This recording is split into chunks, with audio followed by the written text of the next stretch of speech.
So the big question is this: how are creators like us, who aren't built for the 9 to 5, for the people who put their passion before them being comfortable, how do we turn that passion into a living that pays the bills and a life that we love? That is the question. This podcast will give you the answers. My name is Noah Mittman, and welcome to Conversations with Creators. Welcome back to another episode of Conversations with Creators. I am here with my good buddy and bounty hunter and RV traveler and cave diver, and from when I knew him, MMA fighter, Trevor O'Connor. What's going on, man? It's been an eventful life. Yeah, you've been doing a lot. I think we have a finite amount of time, and if you can't cram everything into it, you're not really trying. Yeah. Have as much fun as possible. Do as much crazy shit as possible. I agree. Hopefully, make some money doing it. Yeah, exactly. Hopefully. Speaking of which, no, well, it's not money, but I want to thank real fast before we get into it my beer sponsor, Woods Boss Brewing in Denver, Colorado. This is the Irish Cream Stout, and it tastes like Christmas, which is basically when we're recording right now. So thank you guys for being a supporter of the show. Hey, you can't be mad at that. Yeah, man, free beer. Hey. Sometimes that's better than money. Listen, I mean, that's sometimes where the money goes. Right. You were going to buy beer anyway. Now you just skip the middleman. A pallet down here. Skip the middleman and it's right there. I'm drinking a Rockstar energy drink. Yeah. It is funny when I record pause in the daytime of like, I'm just like, yeah, I'm drinking it. I'm just going to have a day buzz from after this. Look at this. Didn't mean to. Exactly. Surprise, honey. So give the people a little background on yourself and maybe the journey and how you got into, I'm going to call it, are we just going YouTube bounty hunting or bounty hunting in general? We could talk about all of it. Let's talk about all of it. Back and forth. Give me your story. What's your story, man? What's your story? So I did radio for several years in Denver. I actually launched the first online radio station in Colorado, 2010. Some Joe Rogan level shit right there. In that, I was the first person to actually have the audio video component on my station. So there were 6 cameras in the studio. We'd bring guests in and do just a regular radio show, but we had live cameras and camera switching going on so people could watch it or just listen. Yeah. So that was a pretty awesome time in my life. Also, probably the poorest I've ever been. I was self-funded, and it took everything. I mean, it took everything we had. At the time, my wife, Kristen, who wasn't even my wife yet, had just been dating, was funding our entire existence. Wow. So that I could try to get the radio station off the ground. It finally started. Had your back for a long, long time. Oh, you have no idea. I started to finally get some traction about the time I didn't have the energy left to do it. Oh, of course. I was like, it's just, it was several years, of everything we had. And then I actually went and got a grown-up corporate job. But at the time, I was training a ton of jujitsu and striking. One of the last radio shows I did, I had a good friend of mine, Matt Sierra, on talking about jujitsu and this or that. I wasn't training at the time. I had done a lot of MMA coverage. I would go and cover the fights, live tweet, give results, stuff like that. So I had him on my show. It was October 30th. I believe of 2013, 2012, somewhere in there. Yeah. And he made a bet with me and said, hey, I bet you that you will not last a week training jujitsu coming every day. He said, I guarantee you won't do it. He's like, everybody quits. Everybody wants to talk about it. Then they don't want to be about it. I was like, all right. Yeah. That's the deal. And he's like, I will bet you, we'll cover your fees for as long as you'll train. He said, but you won't make it a week. Yeah. Now a brown belt, that was about 11 or 12 years ago. So from that, I started, I continued training, and I got the itch, and I became a fighter, which is kind of along the lines where we met. Yeah. I had a pretty awesome career as a fighter. I would say so. I was over 40 when I started fighting. Yeah. Which is, again, I had no business in that game at 40 years old. It's a young man's game. You don't heal well, bumps and bruises hurt forever. Yeah. You followed my fight career. I did. Which we will, I'm sure, touch on here in just a few. But as I retired, I'm trying to get you to the point. Yeah. As I retired from fighting, one of my sponsors was a bail bond company. They asked me as I was retiring if I would be interested in doing some fugitive recovery work. I was like, no idea what that is, but sounds cool. What's the deal? And they were like, well, here's the deal. We write bonds. When people don't go to court, we have to hire someone to go find them, arrest them, and take them back to jail. I was like, huh, that sounds fun. It sounds like I can still get my adrenaline rush that I right and get paid. And get paid. Mm-hmm. That was my next question. How does the pay work? Right. How does the pay work? You get 10% of the bond total. Okay. So if it's a $5,000 bond, you go arrest them, put them in jail, then they pay you $500. What's the biggest bond that you filled during that time? I want to say $500,000. Oh, but it's 10%. But the bondsmen were good friends of mine. Yeah. So I gave them a break. $500,000 was 10%, or was the whole bond? No. The whole bond was 10%. Oh, or the whole bond was $500,000. I was like, holy shit. So it would have been still 50,000. $50K. Yeah, it's still a good day. I did it for 5%, but I had a team of 5 guys. Yeah. Everyone gets an equal split. So everyone walked away with $5,000. Solid. Which is not bad. Yeah. Except for the fact that nobody understands it took 5 months to catch the guy. Yeah. That would make sense. Actually, what is like what's like a general, I don't know if it's completely different for every single one, or is there like kind of an average amount of time it takes to find people? It varies. Like, yeah. When I was doing real bounty hunting, I would get on, just as often as I would get a file and it would take me a month to find them, I would get a file and have them in 2 hours. Yeah. It was just, hey, listen, it's freelance work is freelance work. Right. Sometimes in film, you sign up for, a net 45 where you're not going to get the money for a month and a half. Yeah. And it's one of those things where it balances out, because you get 10% on a $10,000 bond that took you 2 hours total to do. But then there are other files that you're just working. Yeah. And then, then there's a deal on a 5-month hunt, which if I would have known it was going to take 5 months, I probably wouldn't have made the same deal. It's always the ones but that's like, it's so hard to tell of, like, man, how can you even be like, it's hard. I don't want to take another 5-month one, but you don't know how long it's going to take. It could have been 2 hours. Right. Oh man, sometimes you trip and fall. That's a roller coaster. The perfect situation. And sometimes you get got, and, the defendant's mom will give you the saddest story in the world and be lying the entire time. Oh my God. And you're like, your heartstrings get tugged on, and you're like, man, I just really want to help this kid out and get him back, to what he should be doing. Yeah. Come to find out, mom was hiding him and giving him money for drugs, and, and you're like, oh. So, I'm assuming you're seeing most of the worst in people when you're doing seeing that. the dregs of society. Yeah. People who get arrested and go to court are just normal, everyday people. You get a traffic everybody ticket. Fucks up. Yeah. Yeah. Things happen. People who skip on their bond and actually are on the run are not the most quality people in the world. That makes sense. And the people they're surrounded with, also not the most quality people in the world. Yeah. So you end up in situations, that are less than stellar. Less than stellar. Yeah.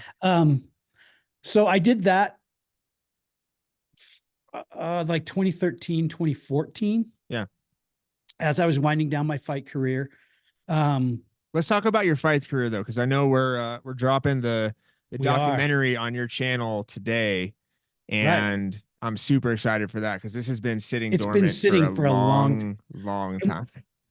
I know that we had both wanted to release it probably Yeah. multiple We times. And even we did were a like, premiere for it. Remember that? yeah, we went and at Herman's Hideaway. Yeah, yeah, that We was did a great. premiere. It was well received. Yeah. Then it sat on the shelf and it just never found its time. It's on my Vimeo. It's just been I've been, I use it as when somebody's like, "Hey, have you done documentaries?" I'm like, "Sure have." You're like, well, look at this. Yeah. But no, it hasn't um, gotten a proper release yet, so I'm super excited for this. yeah, so it's going to release right after this Hmm. We'll have a link to it. on my channel, Absolutely. which is Fox Recovery, FOXX Recovery. There's a link probably right down there right now. So and I'm sure the people watching this are going to want the kind of the behind the scenes scoop on that, even though you gave a lot in the document. So if you want the ultimate story, go watch the documentary. If you Yeah, the came from the documentary is where to do. documentary to here, Right. let's run down your thinking behind, like, I'm even trying to think of how, because I've done so much content over the years, like so much. Right. Like, the details of every single project kind of get blurred. So Sure. how did I approach you originally? I don't know. How did How did Phil, Yeah, yeah. I think Phil put us together for something. Maybe he was like, you might be interested. I He's think it had doing nothing to do with filming a documentary. no. I think it was another film project because at the time I was doing some acting as well. Yeah, yeah, yeah. And I think Was it through the music video? that's probably where it was. So the Euro Medicine The, music video that the big break Phil, was my yeah, yeah, contest with Phil. yeah. We So, got hooked up, and I didn't actually know you. I didn't like talk right. to you during that period because I was like, camera assistant, but Yeah. um, yeah, we somehow, I think probably Phil was like, you guys should know each other. Right, right, right. And I think, man, it's been so long, but EL, he goes by EL now, yeah. and So it's hard. I think just through back and forth conversation, Yeah, probably. we were talking about what I was doing and what you were doing. I think And you had mentioned that you were going for a belt, and I yeah, I was had a title like, fight coming up, and yeah, and I think I was like, that sounds like a cool story. and you were like, Of how did it unroll? And I was like, to be honest with you, it's a crazy story. Yeah, yeah. And we started talking, and you were like, stop talking. I think we need to document it. Yeah, I yeah, I think do you remember literally that. I looked at me and remember, said, yeah. stop talking. This goes on Stop camera. talking. This goes on camera. Stop Yeah. talking. Yeah. Yeah, yeah. Don't tell me the story because it's yeah. Yeah. And you know what I've learned so much since then? Because I film a ton of content. Yeah, yeah. Um, I stop conversations all the time. Because they need to be Now I'm like, recorded. stop. Yeah. Because you can't recreate it. Right, right, right. You can't recreate the excitement. You can't recreate anything that happens in a conversation. It's I impossible. just had a business meeting like this. Literally, we were just like more talking philosophy and money management stuff. And like we got done. I was like, fuck, we should have recorded that. That was so good. But it was in the middle of a brewery, like A7 with me everywhere we go now. yeah, yeah. Just pop it in the yeah, exactly. Always ready. I have the shotgun mic on it, and then I have two of the Rode go-tos That's smart. that we just keep all the time. And if we bump into something that's going to be interesting before we even go, I put a mic on, and we may never turn the camera on, but You have it. there's nothing worse than missing something cool. Yeah. No, I was so happy through that process because that was me fresh. I was still chasing the parkour content kind of dream, which is, unless there's like two channels that have done it successfully out of everybody, and that's it. Right. So I was like, oh my God, this can still be action. I haven't covered like a fighter yet, and I love fight documentaries. Like I love the UFC like build up videos. And I was like, behind the scenes. Yeah, exactly. Like road to the fight and all and that. And you're very, I mean, obviously from radio background and everything, and you have podcasts and stuff, but you're very charismatic, easy to talk to, know what you're saying on camera. And I was like, this is like with your personality and with me pushing to cover this well, this could be really cool. Yeah. And it was.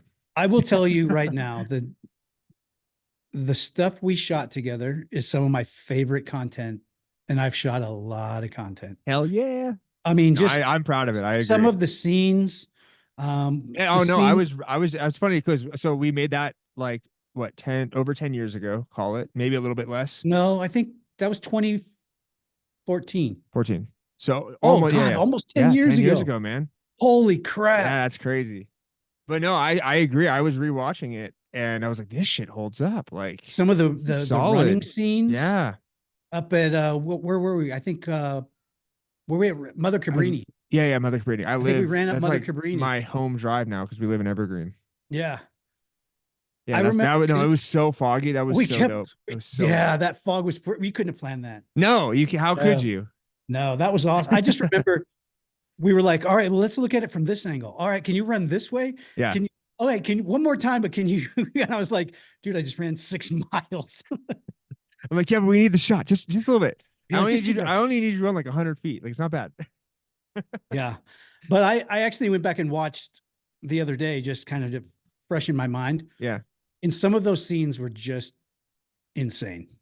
Like What are some of your favorites? cinematic, cinematically, they're just beautiful. Yeah. What And then the stands fight out to you stuff's not from it? bad either. What scenes were like really stood out to you? The Mother Cabrini stuff Hmm. is hands down some of the most beautiful. Like if you watch Road to the Fight or any of that stuff, they always try to get those type of scenes. Yeah. And I think those match up with anything the UFC's put up as far as just filming, I'll take it, man. yeah, it's UFC, I'm for hire. that stuff is incredible though. I mean, that really is. Thank you, man.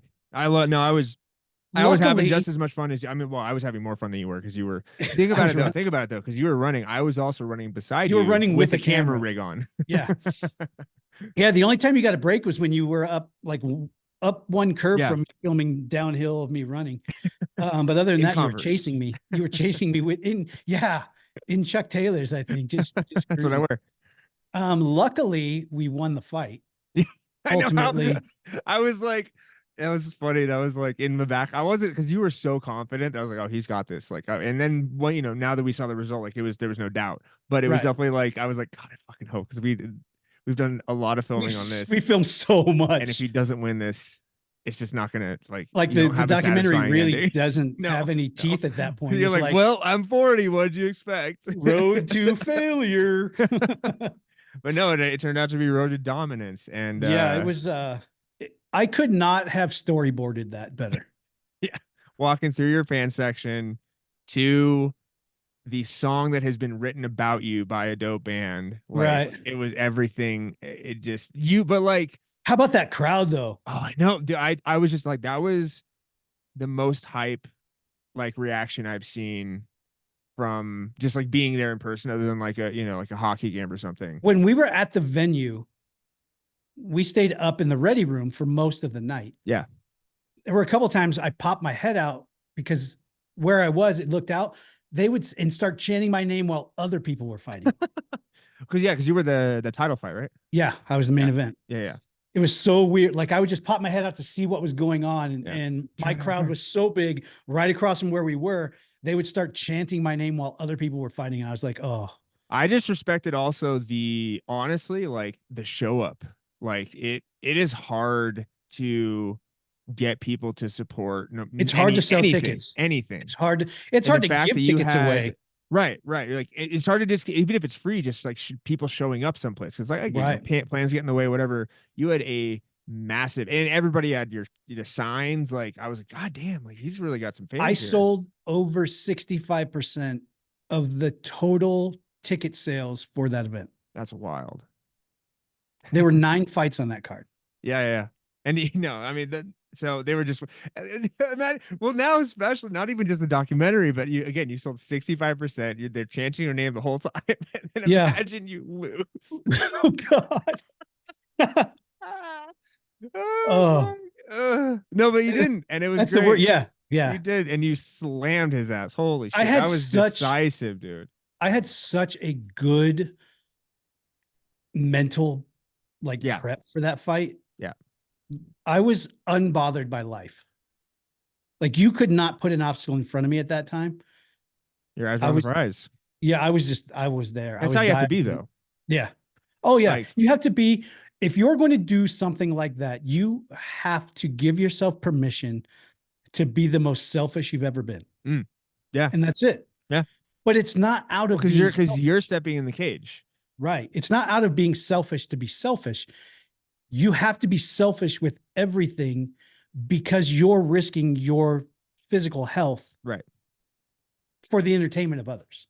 But like the mental level, seriously, it's just honestly, it's like you as a person. Like me, you couldn't pay me enough to step in the cage with somebody. My wife, she would love it. Your wife would sign up today So to fight fast. someone tonight. Yeah, yeah, yeah. Yeah. Just to get stress relief. Yeah. Yeah. But like that's the level that you need. You need that I want to, you need like It's I'm not she will take that all day long and I'm like I'll film it, but I'm definitely not, you're like, I will film it up That being close. said, you fuck with my family to my face Right, and that's right. gonna Different happen. But I'm story. not gonna like choose to step in the cage with Right. somebody who's trying to beat me up. Like absolutely not. Like I'm not just signing up to see who's tougher. No. If it But comes down again, it's to like it is certain people are built for it and certain people aren't. if it comes down to defensive family or defensive home, I Yeah. mean, Obviously. I would hope that 99% of people would step up and handle Yeah. that business, however they need to. Yeah. But to sign up to actually just find out how tough you are is a whole different game. It's a lot. It's like real different. audience, honestly, like think about it. You're gonna get locked in a cage with another person who has been training to hurt you, Right. and one of you is either gonna tap or get knocked out. Like that's a great, like honestly, go in your mind and like you sign a contract that says, yes, I would like to put my physical health on the line against another human while locked in a cage so other people can enjoy. No, seriously, like I have done skydiving, we've done alligator wrestling. I've done some crazy shit in my life, and I just have no interest in fucking cage fighting. Absolutely not. Nope. I would do it if I got the right offer. I'd be in camp tonight. Well, good, because you have you are that kind of person. Yeah. You're bounty. I mean, that makes sense. Of course, I just had shoulder surgery, so I probably wouldn't do well. But also, like, again, she would be super down to bounty hunt. Like, she's that kind of person. Yeah. She is not scared of confrontation. The entire time I was a real bounty hunter, the one component to my team that I was missing was a female who had no fucks to give. Well, I would say this. Before kids, not a question. Right. Now it's different. Right. But also, she's also talked about being, wanting to be a cop. So like she has it in her. It's just like, what that with was the young kids, one thing that I missed the entire time.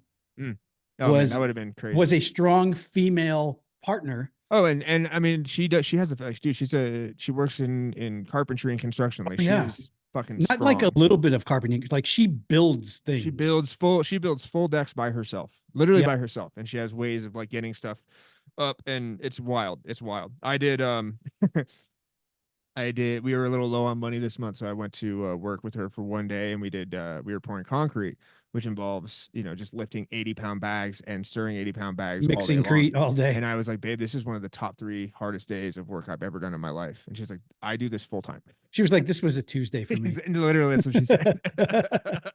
I was like, listen, what was funny is that we've had arguments in the past of like, I'll have like 2 shoots and an edit and blah, blah, blah. And I'm like so fucking tired at the end of the day. And then she comes home and she's exhausted. And I'm like, and she's like, babe, you're not as tired as I am. And I was like, I know I am. And now from that, if nothing else that day, other than getting us out of a financial hole, we will never have that argument again. Cause it's not a contest. Yeah. Oh, trust me. I get it completely. Yeah. Yep. I'm very blessed in that side of it because Kristen has had my back forever. And, we've gone through the ebbs and flows of where one of us made enough money to get us through. And then the other one finally made enough money to get us through. It was just whoever at the time. Have you gotten to a point where both of you are, or is it always flip-flopping? Because we can't seem to get that. It's always flip-flopping for us. Like we always make it, but it's like before we started filming content full time. Yeah. I was working as an analyst for an oil and gas company. And then I was bounty hunting both both of them like I imagine the Fight 4 hours a Club scenes of you being at the corporate job because you got your ass kicked the night before or something. they all alluded to the movie The Accountant. Yeah, yeah, yeah. 100%. Yeah. But at that exact same time, her photography business took off. Mm, She was, I mean, we were doing very, very well. nice. Neither one of us, it wasn't like one of us was dragging the other, up a hill or, we were both in it. Yeah. Things are slightly different now because I have to be out filming content all the time. She's my producer and she runs camera for me and holds it down. Like I respect that so much though. Like not only the logistical side of producing, which is just, you're a glorified accountant. It's so much just Oh numbers and God. all that scheduling craziness. And then she steps into the shit with you of like, Yeah. So you she know, watches everything that happens through a camera lens yeah. as And not only trying to keep herself safe, but getting the shot. and watching me. You guys have, yeah, but you're on the A7, so you have autofocus. You don't need to Nope, worry about too I don't much. A7 for that. They Okay. run some really nice cannons. Yeah, yeah, yeah. Like really nice. Yeah, big fan. The Cinema cannons. A7s we use for like vlog style stuff, Okay. like the scuba diving, the everyday life captures. You have the underwater housing for it? Yeah. Yeah, I would hope so. I use GoPro underwater most of Yeah, the time yeah, that's what I was thinking. because GoPro is there's no, I mean, it's just as good and it looks incredible. well, you're so task loaded. Yeah. When you're 150 feet down and several hundred feet in, Yeah. you're very task loaded, and so it has to be almost just plug and play, mindless. Hit record, point the GoPro at whatever looks cool. But as far as financially keeping up on both the ends, we're at a point now where it on paper, I make a lot of money and she makes nothing. Mm. She's the CEO of my company. And everything I make is because of her. So Yeah. our money, this is a company we built together. It's all the Yes, same. I'm in front of the camera and I'm the kind of the face of what goes on, but she's the backbone to it all. So, if someone were like, show me on paper what you make, it looks like she makes nothing. Yeah. She earns more than I do. Yeah, yeah. I mean, and also it makes sense though, because she's honestly doing more than you are. Right. With Yes. producing, with I mean, shooting, and with editing sometimes. Like that's like so her much weight, work. the weight she carries is way more than me. Yeah. I put myself on the line physically and I have to be on, when it's on camera, you can't have an off day. You can't have a blasé day because guess what? That shoot still costs a lot of money to film. And if you are not 100% there to film, you might as well not film that day because, you're several $1,000s in. Yeah. Before you even start editing. So that part of it, yes, I do my part, but on the other side of it, I don't have to worry about anything before the shoot. Magically, there's people in a location and stuff. If she if she heard you say magically, she would slap you in the face. It's kind of like I joke with her all the time about the magic basket that we have in our bedroom, that I take my clothes off and I put them in this magic basket. And then like 48 hours later, they're folded and back in my drawers. And she's doing laundry. I tell her all the time. I said, you should try this magic basket. Amazing. It's the best. It's like the best. It's almost as good as Santa. And it's the same thing with my show. Yeah. I don't do any of the pre-work. And we can get into that. The reason, I was going to be some of my next question is running down how the show works. Yeah. So the big reason why is I can't meet the people ahead of time. I cannot. I have to know nothing. Yeah. How would you be able to do what you do? After we film, that's the last I think about the scene. Yeah. So she then edits. She has to go. So she has to go through the scene 3 times. Yeah. Just Yeah. to make the scene happen with casting, with all that shit, Mhm. just to be there to get the shot. And then she has to tell the story in the editing because that's Right. All sometimes I do is show up, get in a fight, and go home. right. Exactly. Exactly. So no, for the people that are, because this was so interesting to me when you first explained to me how it works. Break Mhm. down how bounty hunting on YouTube actually works. So small Patty step Mayo, back. you, anybody else Right. who's in the game. Small step backwards. Yeah. I was a real bounty hunter here in Colorado. Yeah. Pat wanted to do some real bounty hunting, came to Colorado. The universe just kept putting us next to each other. Like Yeah. at first I did not want to meet him. I didn't want to, I was like, listen, I've got my own thing going. I don't care. You know, I'd seen some of his videos, and at the Mhm. time, before you know anything about him or the show or anything that goes on, when you're in that industry, everyone wants to put his video in front of your face, and you're like, that guy is terrible for my industry and blah blah blah. And then you take a step back and you look at it and you're like, does that mean like Law and Order SVU is bad for cops? Right. Right. You know, no, people still watch it and they understand. But I think there's also a difference of there where like obviously SVU is TV Right. where We blur the line. yeah, correct. It We could you don't intentionally know if it's not real or not. we intentionally blur the line. Yeah, yeah. So anyway, the universe kept putting us next to each other. And then I finally met him. Within 5 minutes, I'd known him 10 years. Yeah, yeah. You know, it's just one of those things. Yeah. I know those people.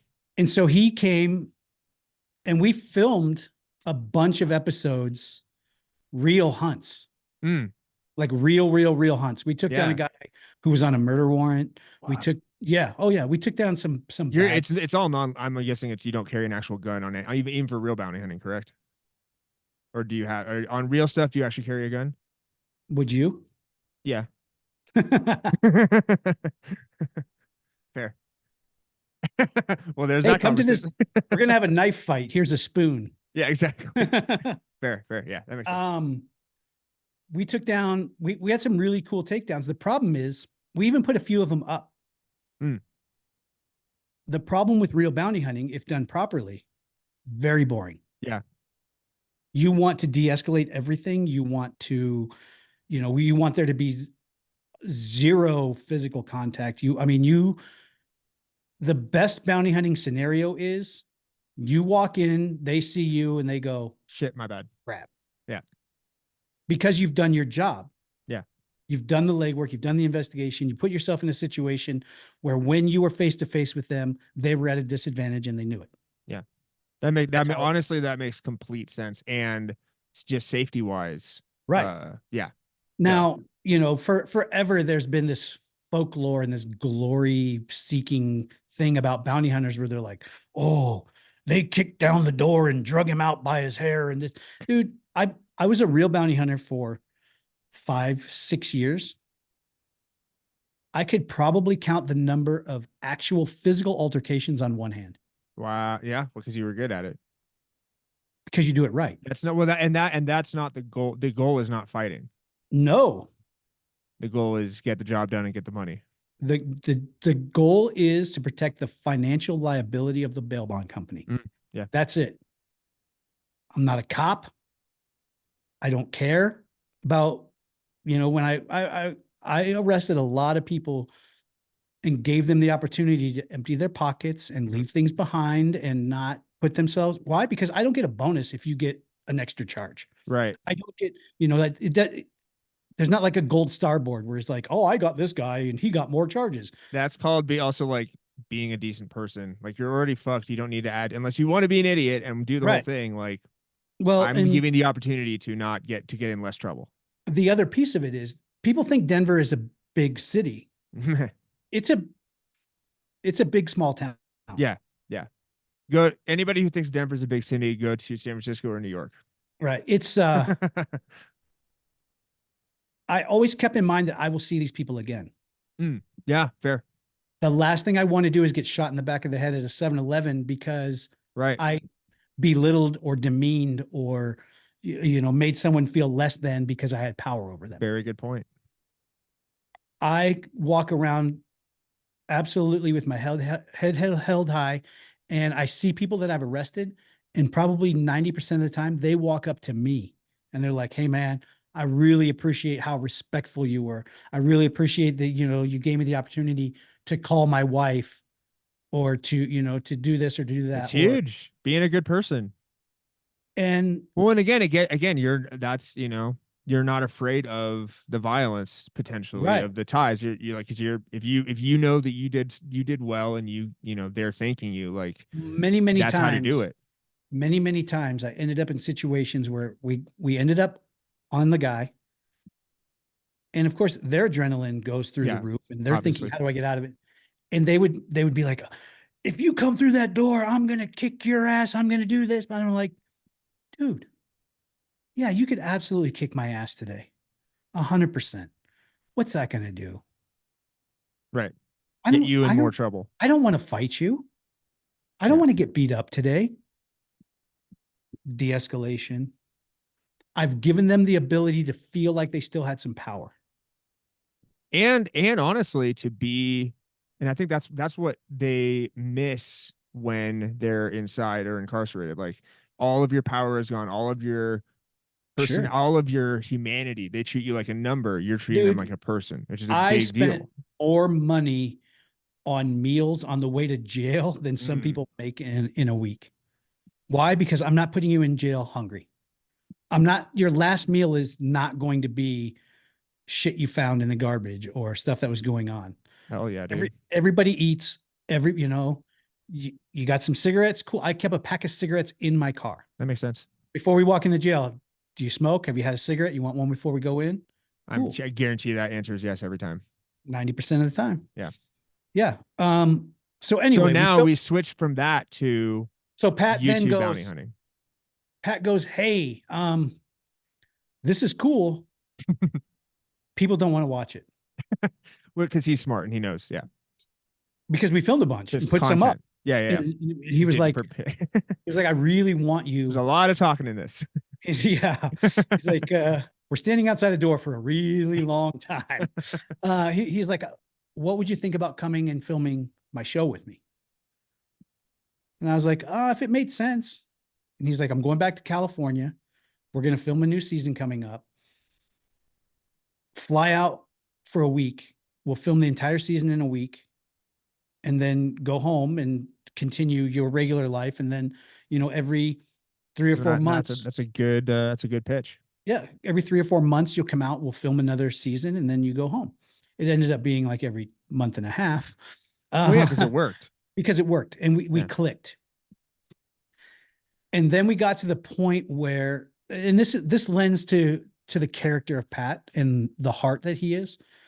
It got to a point where our partnership as, the two main guys on the show, Yeah, grew to him looking me in the eye and going, it does not make sense for me to try to find a way to pay you what you're worth to me to be on the show and just pay you a salary. Hmm.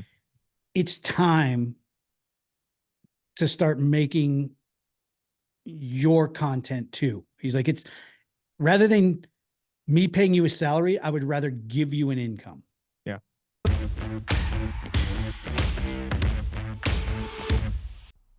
Hey friends, it's your podcast buddy Noah Midman here, and I want to talk to you a little bit today about one of my passion projects, my clothing brand, Clothing for Creators.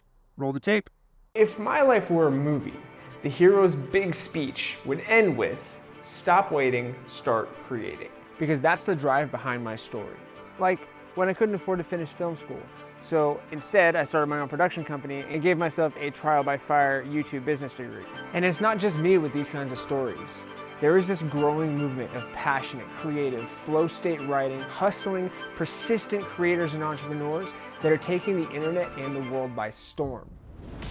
Everybody told me I wasn't going to be able to make any money as an artist. Now, 15 years later, I've worked on 3 continents. I do own my house. My shop, I'm booked out 8 months ahead. I don't subscribe to being a starving artist. Creativity and I are very deep, dark lovers.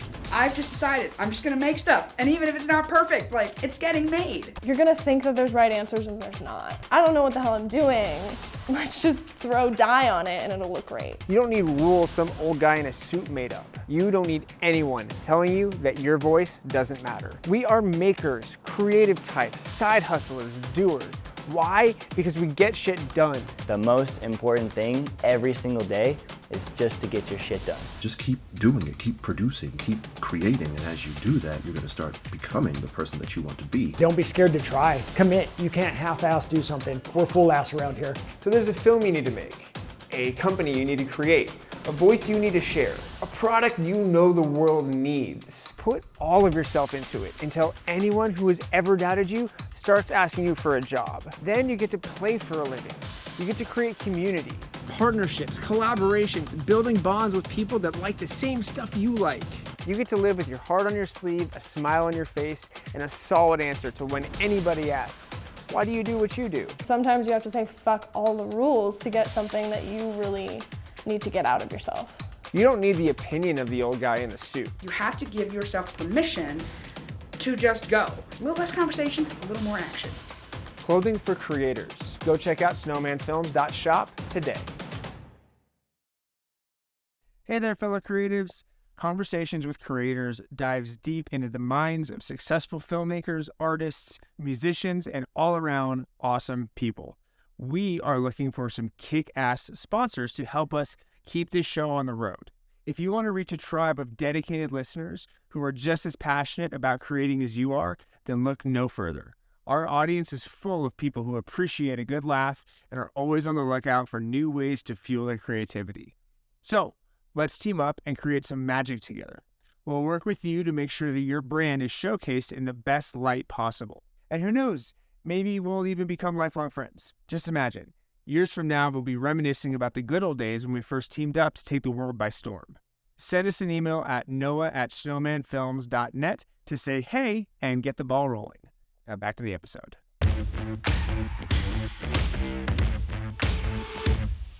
So we launched my channel.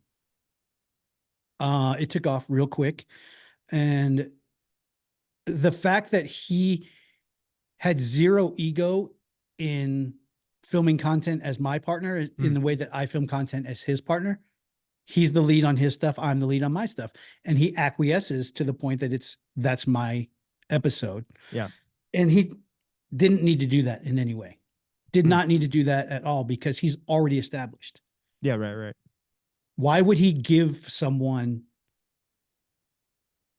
basically the recipe and the key to doing what he does at the same level? Yeah. It doesn't make sense. That's not how people work. And you have your own brand, your own personality. Like it's just a different thing. Right. He was like, you can carry your own channel. Let's do this. So he 100% backed my channel, put me on the board. We film with all the same gear, which 90% of it was financed by him before my channel even existed. So he blessed my world by giving me the opportunity. He's like, hey, you might make a lot of money or you might fall flat on your face, but let's give it a try. And so we went after it and we did it. So cool. Run me down an episode, maybe not like start to finish, but like obviously like that, Sure. how does an episode come together for your show? Spoiler alert, people. If you're sensitive to the fact that the show may not be 100% real. If this is similar to telling you that Santa Claus isn't real, then hold on to your pants. Skip this piece. So what we call the show is faux reality. It's like Reno 911 meets the WWE meets cops. Yeah, that makes complete sense. If I could explain it, that's kind of that makes, for anybody that's seen any one of those, that's 100% like, yeah, okay, duh. Yeah, if you married those three, that's our show. Yeah. So we have producers. They go and find people who want to be on the show. There is a threshold. They have to have been incarcerated. They have to understand what the whole thing is like, because you can't get Jim the accountant to act like a hardened criminal if he's never been a criminal. Showing up with the polo with the thing. Khakis. You're not gonna get the same result. Right. Yeah. So people have to have been in jail, have to, you know, they've had to have been through the process and played the part. The producers then put them in a location, either their house, someone else's house, you know, whatever works for that situation. And they go, all right, bring a couple friends. Your friends are going to be distractors, right? They get paid less than the defendant because the defendant is the main character, but their job is to, you know, they're the mini bosses that prevent you from getting to the main boss in video game speak. It's a very good way to put it. The producers set a scenario, give them, you know, they give them weapons, or the people have weapons, sticks, bricks, all of that kind of stuff. Then they come to us with a picture of our defendant and the address that the shoot is going to take place. From that moment until the end of the shoot, everything you see is 100% real. Yeah. There's no scripting. There's no, we're going to do this, then you do that, then this, then that. It's no, because that's the case on a lot. Like I've worked on true reality TV with like, you know, I worked on like Married at First Sight, all these crazy shows, and they're straight up like, here's what we're going to talk about. Here's what you bring up. You know, let's, you know, they don't script it completely, but beforehand they're like, this is what the scene is going to be. Right. So there's none of that. No idea. Yeah. We don't know how many people are in the house. We don't know if they have weapons. We don't know if they're going to fight back. We don't know. We know nothing. Yeah.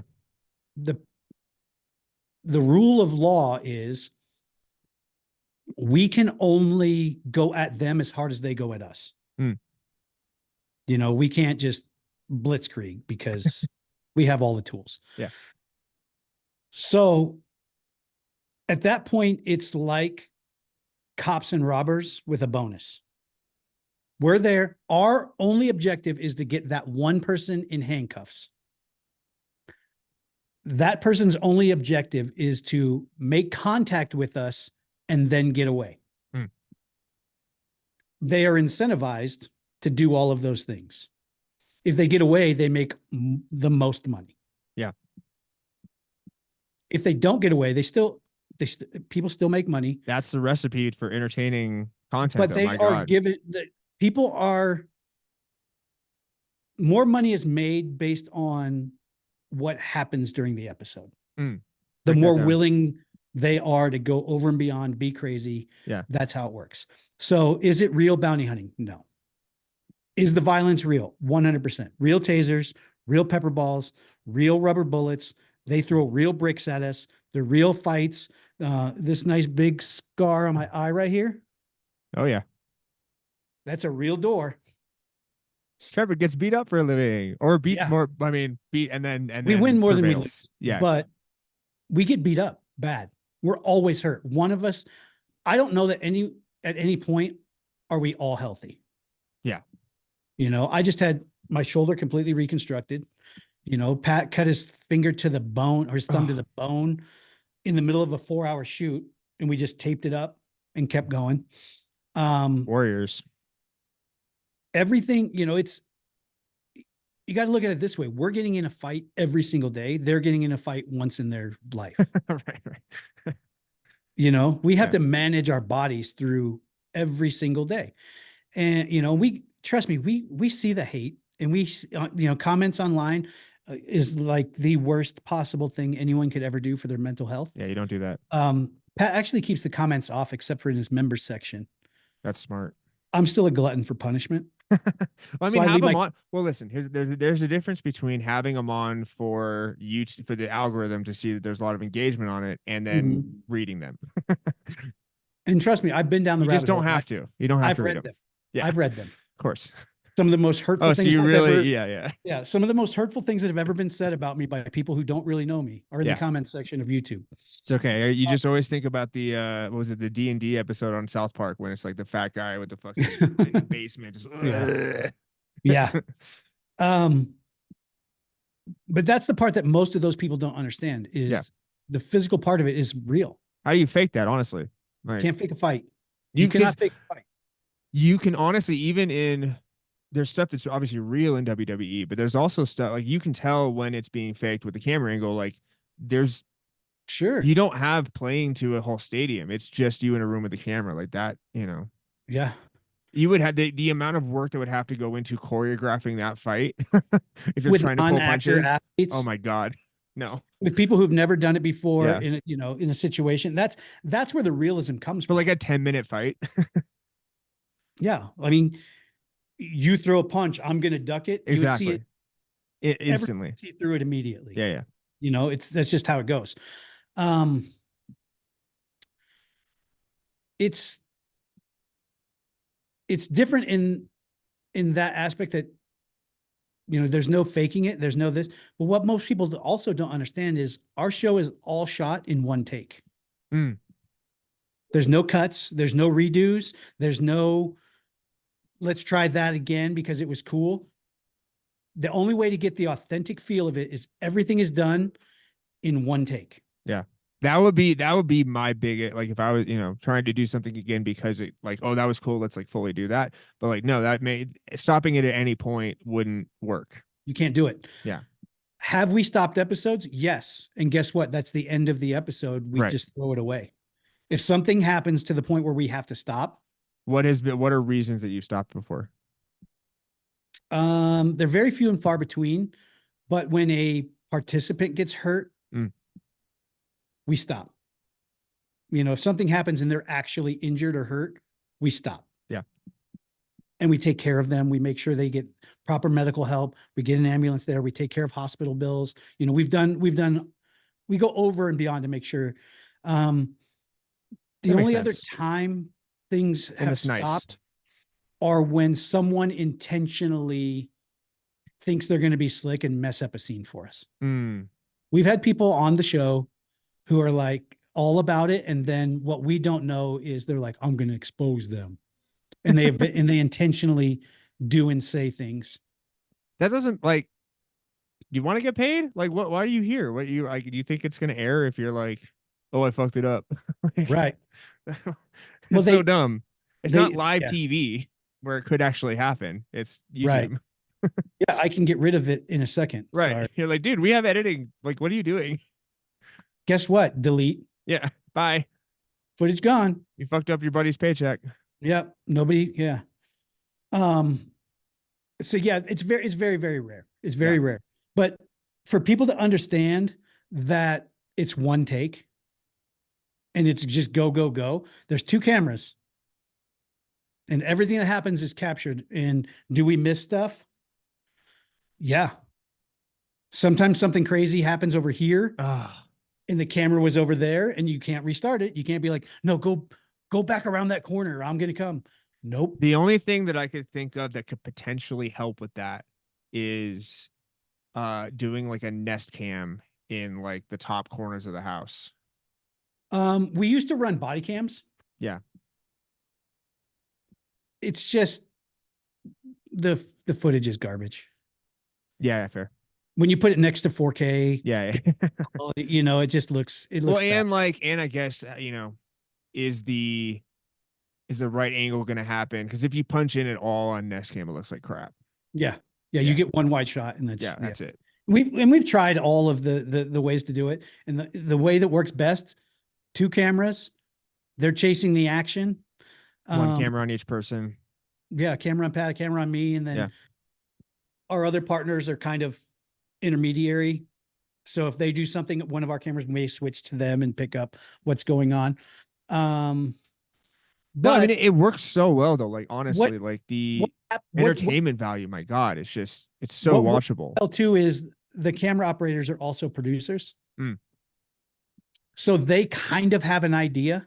Yeah. We don't, but they know what areas not to miss. That's yeah. That's a good point. Without keying us in. Yeah. Because if all of a sudden, like both cameras are like right up on us in a certain spot, we're like, oh, well, something's about to happen. Don't ever fucking do that again because you ruined the anticipation for us. Yeah. Because we're not dumb. To like try and make sure you get the moment, but also not give away you guys in. Yeah. That's legitimately hard. Yeah. How big are the Zoom the lenses on the cameras, how much do they zoom in? Because I feel like part of it is not big, because they could be easily on top of each other all the time. They're fucking dude. So Pat's wife Raven and my wife Kristen are our camera operators.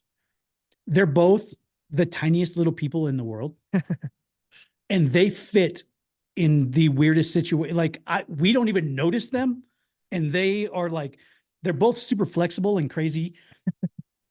They're little camera ninjas. I will get in a fight in a kitchen, mm-hmm. and obviously I see all of the footage, but like Raven's camera will catch Kristen standing there and with one leg step up on the counter, pull herself up while still filming the shot and standing up on, you know, they move around us in ways that none of us ever even realize that they're right there to get the shot.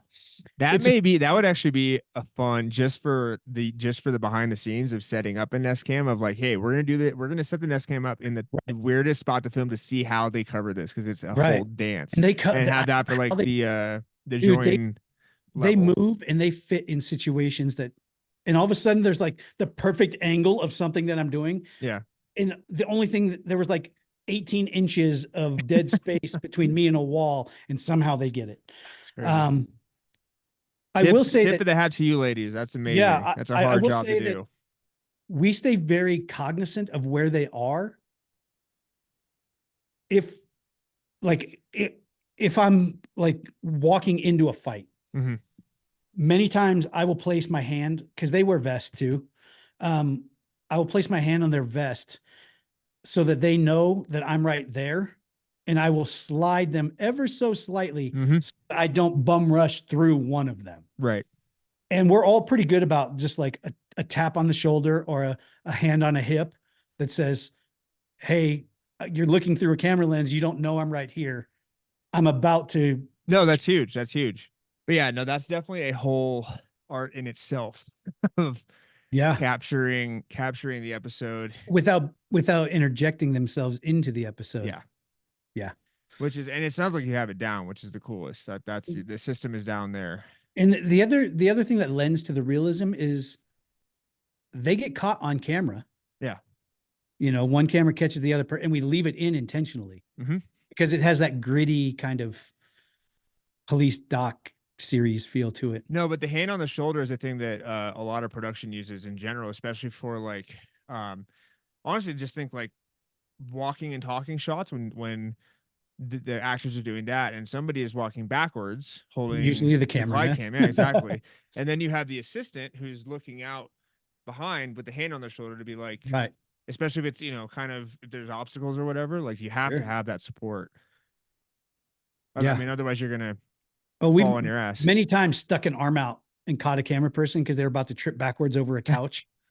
Because again, it works. Like, you know, again, it's real, and it's like, yes, we know that it's reality. It's, you know, I mean, honestly, probably the bravest people are the cops cameramen, because that's actually interesting. How much of, I'm assuming cops is mostly real. Yeah. Oh yeah. Yeah. Like On Patrol Live is filmed live. That's wild, man. And they put those, I mean, those camera people that's another job you couldn't pay me to do. One of my favorite shows. Hey, you're going to get in a gunfight, world. but just be armed with a camera. Yeah. Assault camera. Jesus. Probably one of my favorite shows in the world is On Patrol Live. Yeah. It's like the ultimate, they have camera glitches all the time. iteration. And I love it. I'm like, that is gritty. That is good stuff. It's entertaining. Yeah. Yep. So that part of the show is probably the most fun. Getting beat up is the worst. And recently Pat and I took a pretty decent hiatus. We're both pretty beat up. Like I've alluded to, I had a major shoulder surgery. I tore my rotator cuff. I had 4 labrum tears, and I detached my bicep tendon. Oh, all on a shoot. And then we filmed for like 5 weeks while my shoulder was like that. God damn, dude. And you're still, And we just got the physical one. Right. We got to the point where, and you can only kick a door so many ways. You can only argue with people so many ways. So we bought RVs and we took off on the road. And we've been increasing our scuba certifications through the roof, like to cave divers. Hell yeah. going into sinkholes on farmland that have recently formed and nobody knew they were there, and discovering caves and caverns shit. that people have never seen. Like no one has ever had their eyes in this ever in their life. And Wow. How do you hear about that?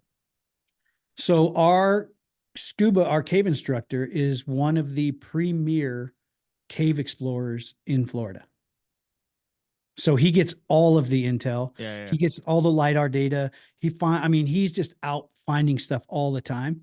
So that's been our most recent passion project. Is we've just been out on the road diving and just putting ourselves in these crazy situations.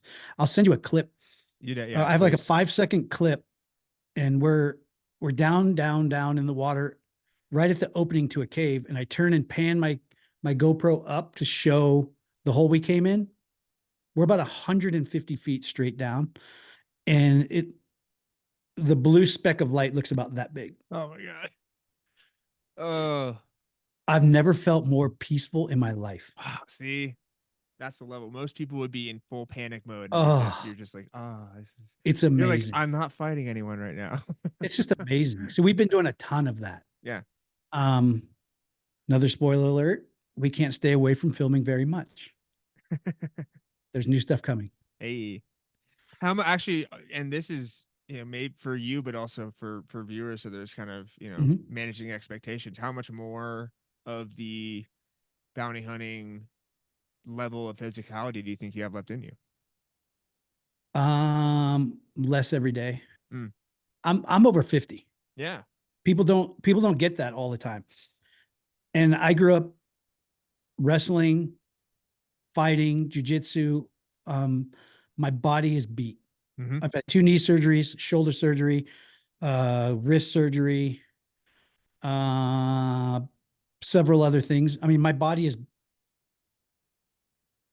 that's what my body sounds like all the time, everywhere. Crap. My hands, my fingers don't open all the way anymore. Yeah. I can't straighten my hands all the way out.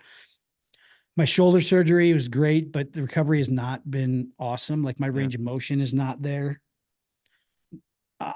I'll keep filming until I just can't, but I'm not going to film at the pace we were filming before. Yeah. When I was going to say, like, there's a certain point of how you're going to feel for the rest of your life. Well, there's diminishing returns on your body. Content is, yeah. Every time I put myself in that physical situation, it's like a video game where you have health. Right. Every time, it keeps moving down. Eventually, I won't be able to do it. Like Pat's nobody beat over 300 pounds. Right. And I mean, Pat's beat up. Yeah. We've been doing this a long time, and it hurts, dude. Physically, it hurts. We've got a little bit more in the tank. We thought we were done. We honestly both said, we're done. We're retired. Let's go film vlog style, RV life, cave diving. Which again, like, it obviously is a change to the channel, but like, half the reason people are there is for the personalities and for the, the relationships and all that. Like that's why that wouldn't be gone. Why I launched the podcast. It's still Pat and I and Harvey in a room having fun, messing with each other. Did my channel take a hit? Yeah. Because trying to convert people from watching me get in fights to watching me sit in a room and talk to some of my best friends. There's people that are like, oh, if you're not going to be fighting or in bounty hunting, I'm not watching this crap. Okay, great. All right, cool, man. I appreciate your level of support that you've given me. I finally see that me getting beat up is the only thing that brings value to you. Right. I hate to see you go, but if that's all I am to you, then I guess we'll see you later. Well, and that's honestly how you convert the audience. I mean, for long term, like you're going to have people that drop off, sure, but you're also going to have people that join because of the conversation. And it's definitely cycling. Yeah. I was scared the first couple podcasts were only, of course, 20,000 views. Hurts when you're used to a couple 100,000. Yeah. All the time.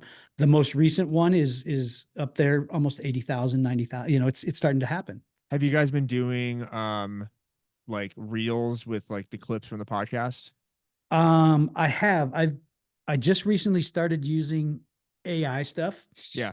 I use Opus Clips. Yeah. Free plug. They're great.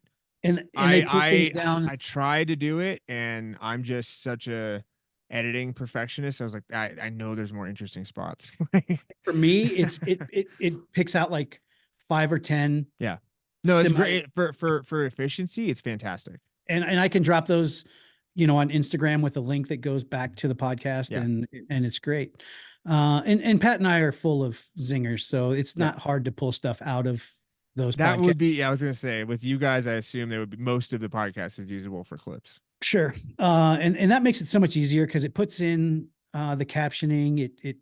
It does a lot of the work. Helpful, definitely helpful. So I have a couple of fun like kind of just general questions that I love asking people. I'm in. And we'll wrap this up. So because I mean, you and me could talk for 3 hours. Oh yeah, all day. Sometimes I'm definitely like trying to get to like the 45-minute mark, but I'm just like, oh yeah, that makes sense. Yeah. So what's a piece of advice that you would give to yourself 10 years ago? Or like now that you, if I could go back 10 years and give myself advice. Yeah.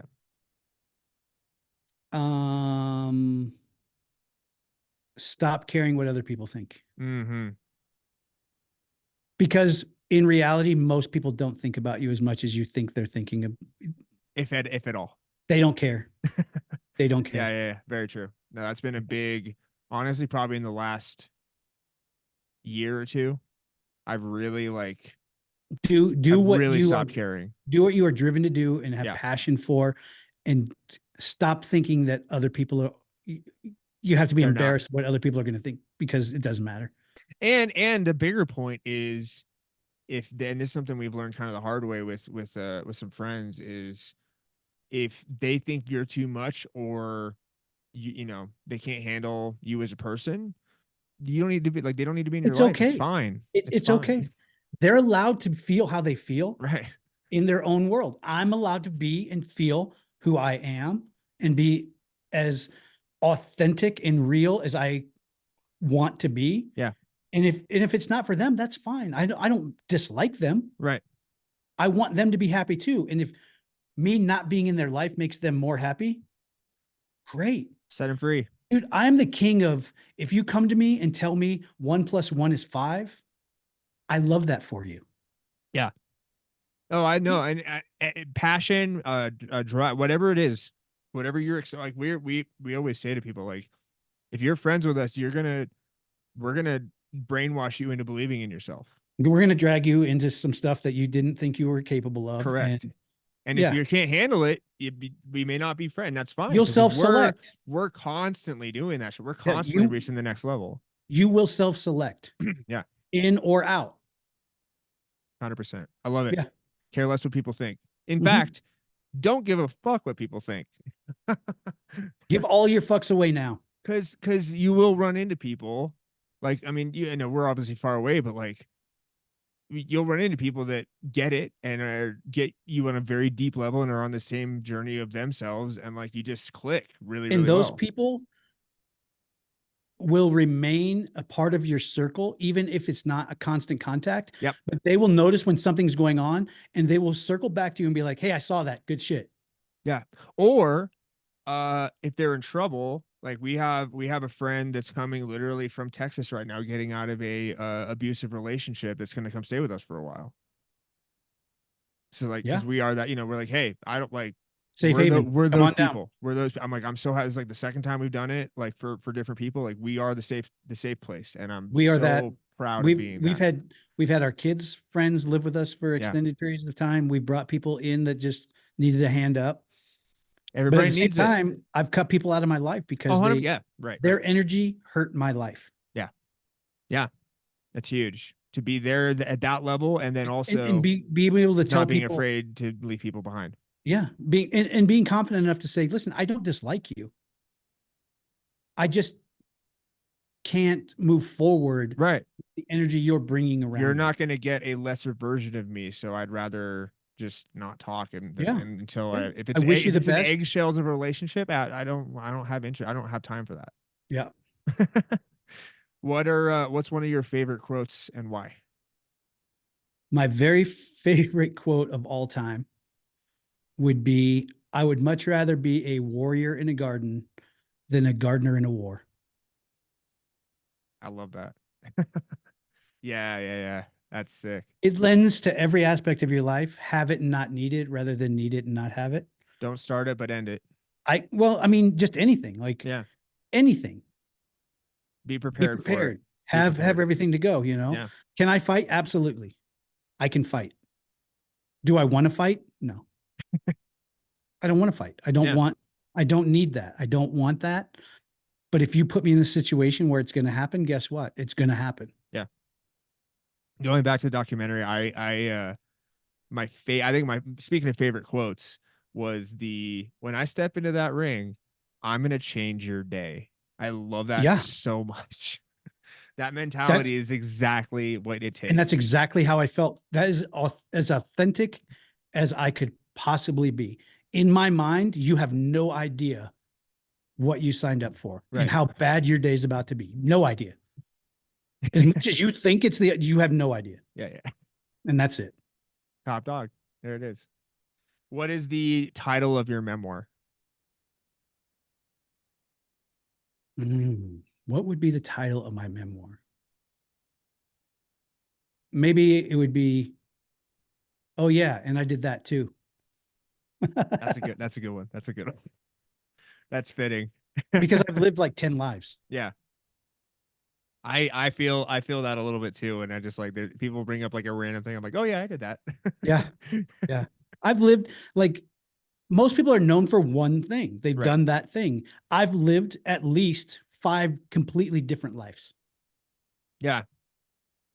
No, 100%. Like, well, prime example for personally to not to like, you've done a lot. And when my favorite thing of like surprising people is I'm like, yeah, I was on 3 seasons of Ninja Warrior. And they're like, what? Yes. Which, like, yeah. Just meeting you on the street, I would have no idea. No, you wouldn't. And then I did go and do parkour with you.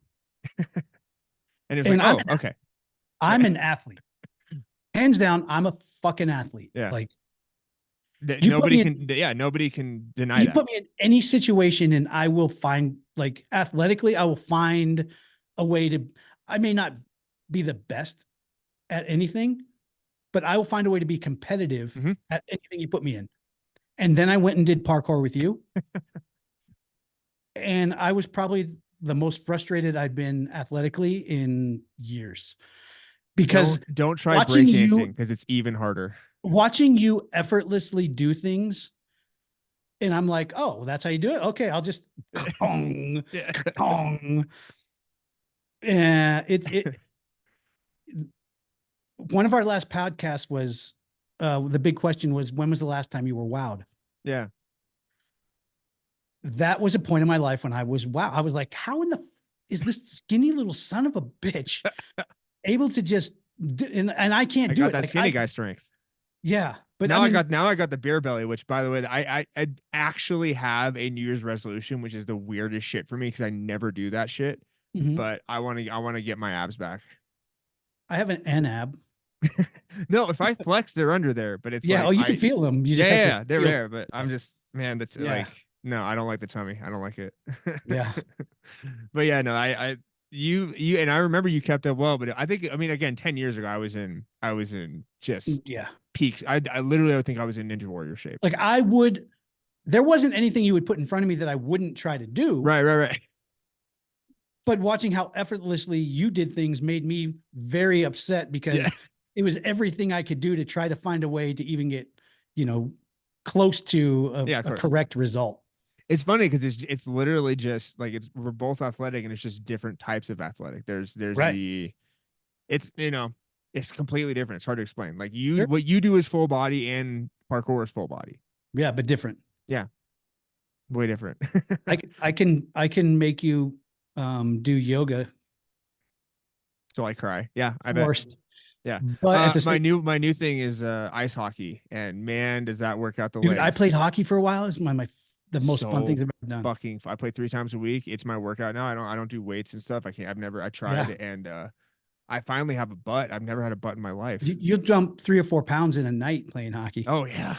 Yeah. You sweat. I've honestly, I don't think I've ever sweat as much in a parkour training session as is in a game of like it just like a beer league. Full bounty hunting gear in Florida.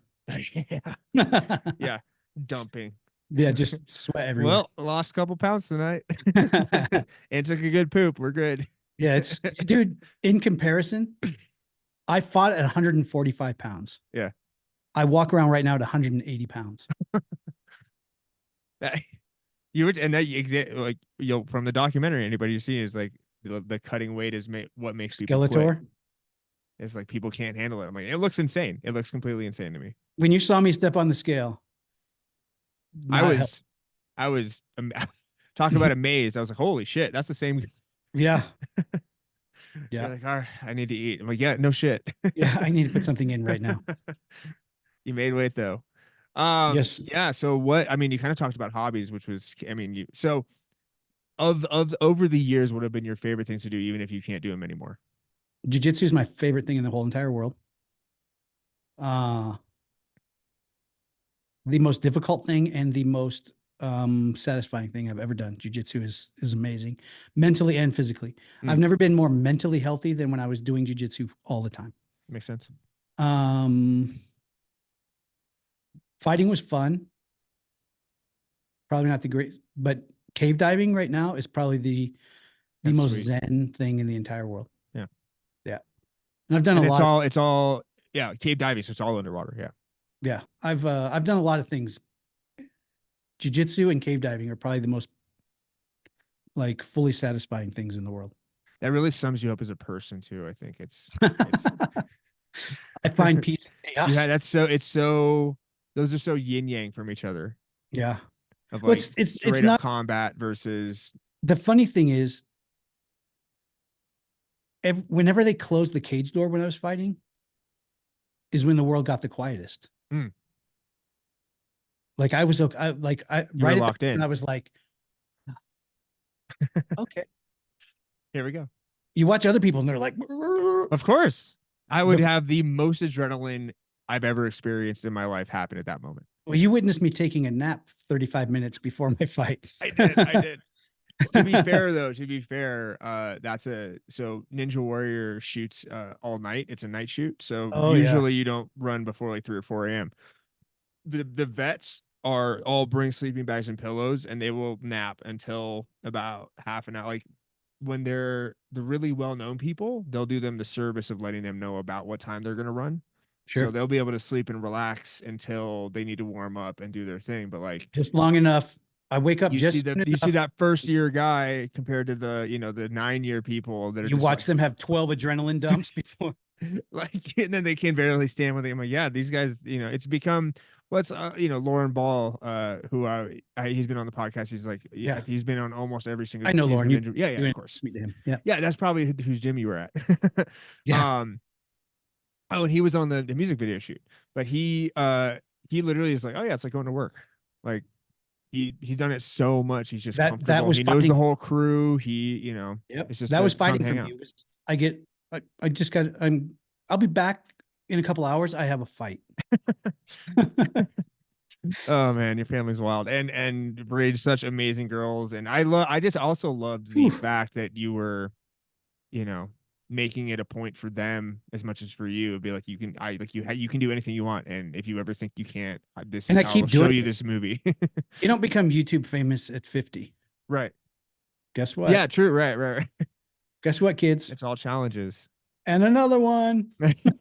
And that's another. And another one. Yeah. Is the other title of the memoir. So I'm going to roll the red carpet out for you, sir. Tell the people where to find you and what you have going on in your life right now. If you would like to find me, there are only 2 places to find me. That's YouTube, youtube.com/FOXX Fox Recovery. There's 2 X's. I don't know why I did that. I killed myself. Was FOX taken? I don't know. I don't know. It's always been 2 X. Your parents may think it's a porn site, but it's not. Yeah, it's FOXX Recovery on YouTube. It's this logo. Hold up. Put it by your face. There you go. There we go. Nice. Not autofocus though.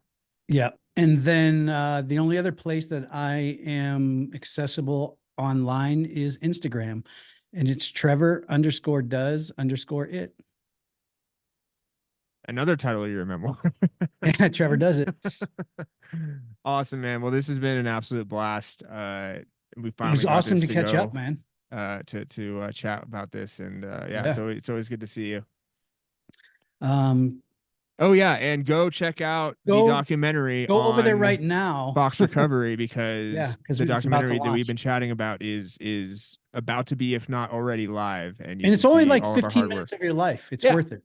And it's cinematic, and it's kick ass, and it's a ride, and you get to hear more from this crazy guy. Hey, thanks, man. I appreciate you having me on. Absolutely, man. I'll talk I to you will soon. see everybody next time.